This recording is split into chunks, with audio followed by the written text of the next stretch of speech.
Every day, we rise, challenging ourselves to work for what we believe in. At U.S. Border Patrol, protecting our borders is more than a job. It's a calling.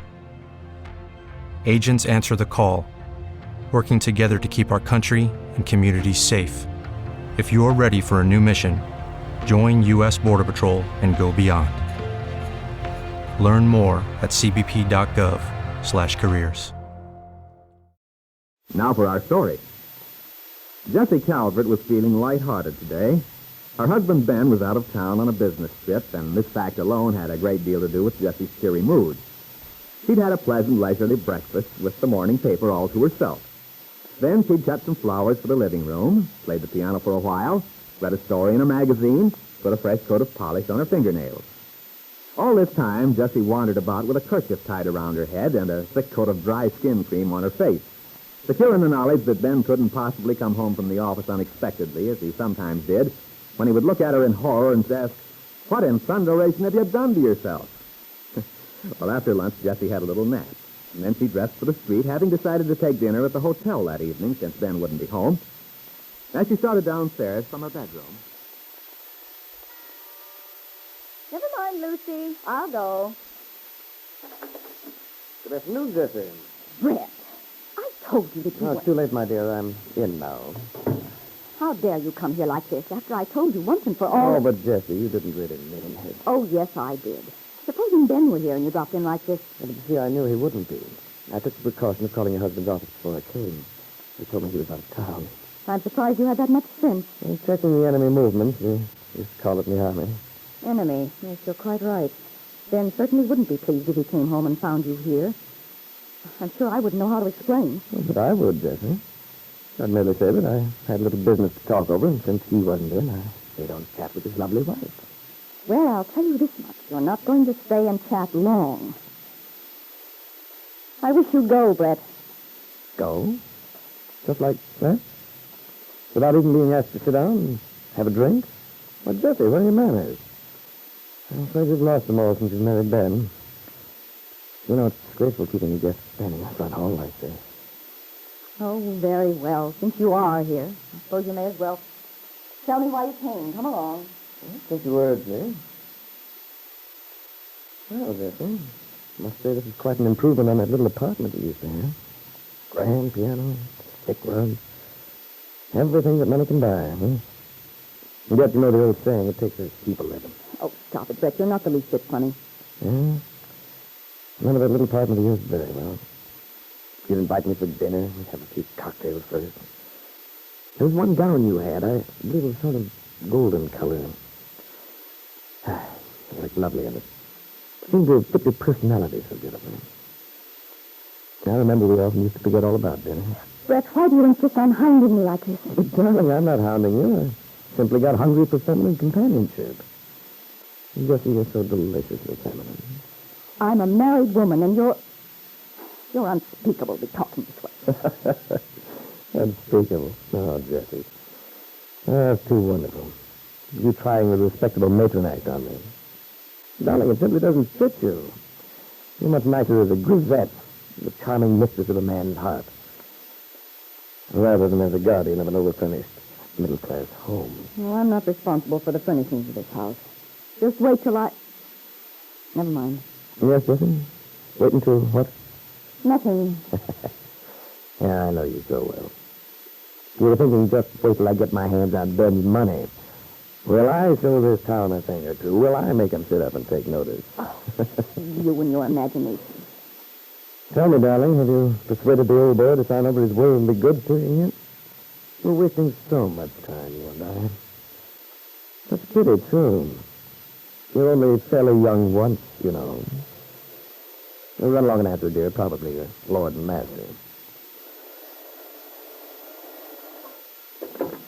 Hello? This is long distance. Miami Beach is calling. Is Mr. Calvert there, please? Mr. Paul Cromwell calling. Paul Cromwell. Well, Mr. Calvert isn't here. Can you tell us when he's expected to return? He's out of town. He won't be home until late tonight or tomorrow morning. Operator, find out who's talking, please. Who is this speaking, please? This is Mrs. Calvert. It's Mrs. Calvert. Do you wish to speak to her? Yes, operator, I'll talk to her. Very well. Go ahead, Miami. Here's your party. Hello? Hello? Is this Mrs. Calvert? Yes. Look here, this is Paul Cromwell. Paul Cromwell. You're a friend of Kitt's, aren't you? Well, yes. That is, I've known her for some time. That's why I'm calling now. I don't know whether you people are aware of it, but Kitt's here in Miami. Oh, so that's where she went. No, we didn't know. We'd had no idea of Kitt's whereabouts since she left Wakefield. I suspected that. Well, the thing is, Mrs. Calvert, Kitt's in rather bad shape. She is? You mean she's ill? Yes. What's wrong with her? Well, it's rather difficult to explain. I mean, she's not physically ill exactly, but Well, then what is the matter? the fact is, Kitt's apparently had a mental breakdown. That is to say, she's completely out of her head at present. Oh, good heavens. And we've had rather a beastly difficult time with her. She's under a doctor's care, and we have a nurse, but the point is, she ought to be with her own people. You understand? Yes. Yes, of course. In other words, I can't take the responsibility of looking after the girl. It's her father's responsibility. Yes, certainly, Mr. Cromwell. Ben ought to know, of course. I'm at a loss to know what to do until I talk to your husband. I rather hoped he might have returned. I called last night, and You did? Well, I didn't know. Well, someone, the housekeeper, I think, said Mr. Calvert had just left for out of town. This situation down here has me worried, Mrs. Calvert. I can't take the responsibility, you see. And on top of everything else, Kitt's completely out of funds, you know. No, I didn't. Kitt hasn't written to us, Mr. Cromwell. Oh, that's right. Well, in any case, the doctor's recommendation is that someone be sent immediately to bring the girl home, where she can be looked after properly. The whole thing is extremely urgent, Mrs. Calvert. I wish you could know how very urgent. Yes, I believe I understand well enough. A mental breakdown. It's a serious thing. Believe me, we've had a time of it. Fortunately, I was able to find a doctor who seems to be quite competent.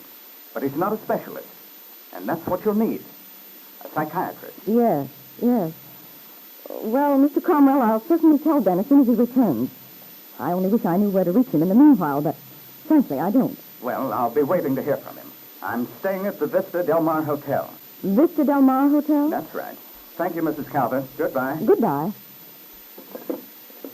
I gather that was a call concerning the prodigal daughter. Yes, it was. She's ill. Mental breakdown, according to what this Paul Cromwell says. And this Cromwell, former lover, I suppose. Mm-hmm. Apparently, she scooted right down there. She's in Miami. Well, judging from the conversation at this end, Cromwell wants to get out from under the responsibility. That's right. Can't say that I blame him. Mentally ill. It's bad, Jessie. I'm afraid you might find it rather unhandy having Miss Calvert around, picking daisies off the living room carpet. I'm not going to have her. Yeah, but what else can you do? She's mentally ill, in need of care. Father's bound to rally round. I'd have put quite a few spokes in your wheel, wouldn't it? And everything was going just the way you wanted. At least that's what you've been saying. Oh, why does she have to come into the picture again? Well, you can't blame the girl for cracking up. She really has. Of course, it's maybe a stunt. Seeing as Cromwell may have cooked it up between them as a play for sympathy from old money bags. Such things have been done before, you know. If that's what it is... No. No, I swear Cromwell was telling the truth. He sounded quite frantic. No, I think she's ill, all right. Well, maybe she is. But Jessie, if you took my advice about this, you'd... As it is, I'm afraid you're going to be stuck with your charming stepdaughter for a long time to come. You're wrong about that, Brett. Kitt's not coming here. I'll see that she doesn't. In her preoccupation with this new problem, Jessie had unconsciously been talking to Brett Cameron as if they had an understanding. Almost as if they were accomplices. Kitt must not come back, she was thinking. Every day, Jessie's goal had been coming closer in view. The moment when Ben would decide to cut his daughter off completely. Jessie imagined her own name placed on those precious documents in Ben's safety deposit vault, which meant financial security for the rest of her life.